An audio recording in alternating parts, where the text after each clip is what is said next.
Hai, halo anak-anak. Mari kita belajar bersama, belajar santai bersama Bunita. Tema 2, subtema 1, pembelajaran kedua. Selalu berhemat energi, kelas 4, semester 1. Jangan lupa sebelumnya kalian subscribe dulu ya. Selain matahari, apalagi sumber energi di bumi? Ayo kita cari tahu. Pembelajaran sebelumnya kita sudah mempelajari sumber energi, dan sumber energi terbesar di bumi adalah matahari. Matahari adalah sumber cahaya dan panas. Manfaat energi panas adalah untuk membantu proses pertumbuhan tanaman atau disebut fotosintesis ya. Amatilah teks notasi angka lagu Menanam Jagung ciptaan Ibu Sud. Ayo kawan kita bersama menanam jagung di kebun kita.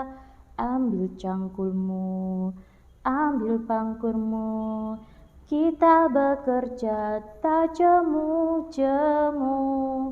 Cangkul, cangkul, cangkul yang dalam, tanahnya longgar, jagungku tanam. Cangkul, cangkul, cangkul yang dalam, tanahnya longgar, jagungku tanam. Beri pupuk supaya subur, tanamkan benih dengan teratur. Jagungnya besar, lebat buahnya, tentu berguna bagi semua. Cangkul, cangkul, aku gembira menanam jagung di kebun kita. Cangkul, cangkul, aku gembira menanam jagung di kebun kita. Setelah menyanyikan lagu Menanam Jagung, kalian pasti sudah tahu ya tinggi rendahnya nada. Berikut adalah urutannya, dimulai dari angka 1, 2, 3, 4, 5, 6, kemudian 7. Do, re, mi, fa, sol, la, si, do. Nah, dari angka 1 kiri ke kanan itu semakin tinggi. Kemudian untuk yang kedua adalah birama lagu adalah 4/4. Itu menunjukkan bahwa dalam satu birama terdapat 4 ketukan. Satu ketukan akan bernilai 1/4. Untuk yang selanjutnya, tanda 2 menunjukkan bahwa kedua nada dalam satu ketukan masing-masing adalah 1/8 ketukan. Jadi kesimpulannya, dari angka 1 itu kiri menuju ke angka 7 kanan, itu nadanya semakin tinggi. Dari 1 ke 2 ke 3 ke 4 ke 5 ke 6 itu nadanya semakin tinggi. Tanaman jagung dapat tumbuh karena air. Apakah air juga sumber energi? Ayo kita cari tahu.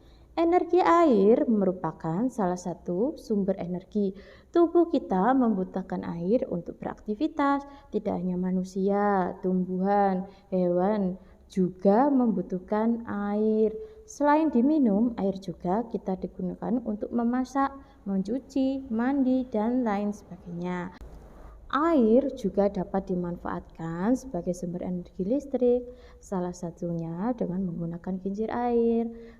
Seperti gambar berikut ini.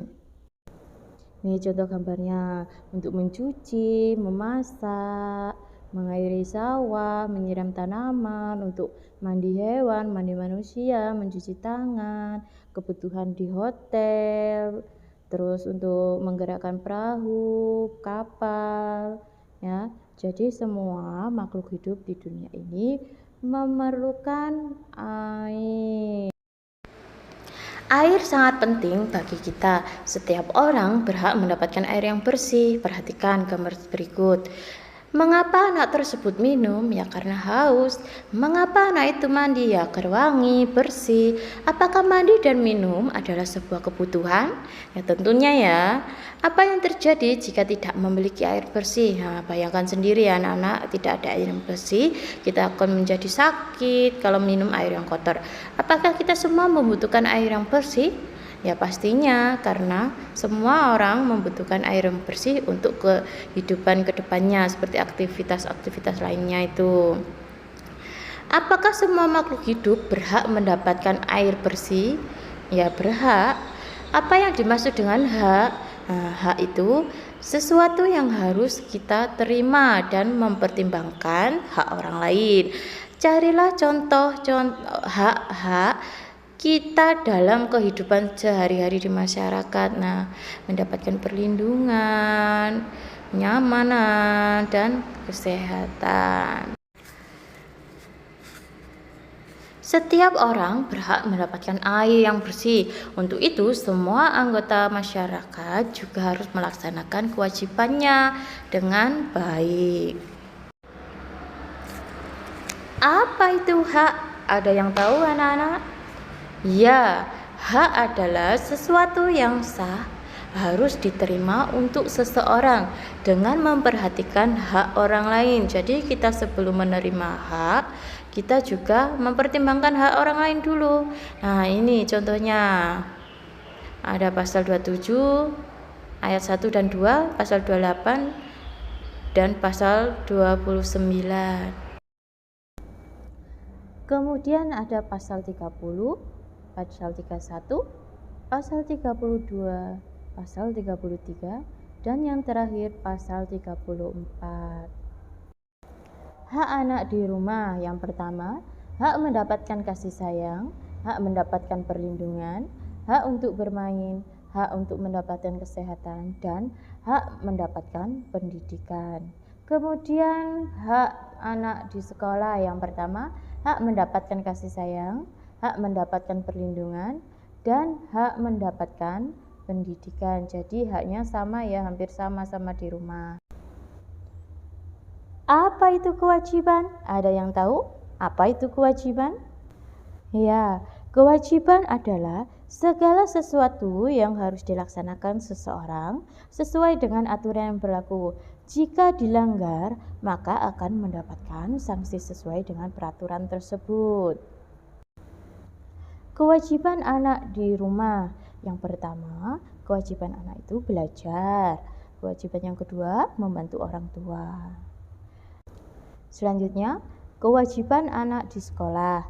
Yang pertama, mematuhi tata tertib sekolah, mematuhi dan menghormati nasihat gurunya, menjaga kebersihan sekolahnya. Perhatikan gambar berikut. Gambar yang pertama itu ada orang menggosok gigi, namun kerannya tidak ditutup sehingga sampai banjir, airnya berlimpahan. Yang kedua, orang menggosok piring atau mencuci piring, namun airnya tidak ditutup sehingga tidak hemat energi ya. Apakah dia sudah mendapatkan haknya dengan baik? Apakah dia sudah melaksanakan kewajibannya? Belum ya. Apakah yang sebaiknya dia lakukan? Seharusnya dia mematikan keran saat tidak digunakan lagi. Perhatikan, ini ada poster berhemat energi air. Yang pertama, periksa tagihan air. Jadi bunda kalian suruh memeriksa tagihan air di rumah kalian. Yang kedua, mandi lebih singkat. Jadi mandinya tidak usah lama-lama. Kalau sudah selesai, bergegaslah keluar dari kamar mandi. Untuk yang ketiga, matikan keran saat bersabun dan sikat gigi. Mencuci saat penuh, jadi mencucinya itu menunggu kalau pakaiannya sudah terkumpul banyak. Jangan 1-2 helai sudah dicuci menggunakan mesin cuci. Yang kelima, tutup keran dengan sempurna. Kalian tutup kerannya sampai tertutup rapat sehingga air tidak ada yang mengalir lagi.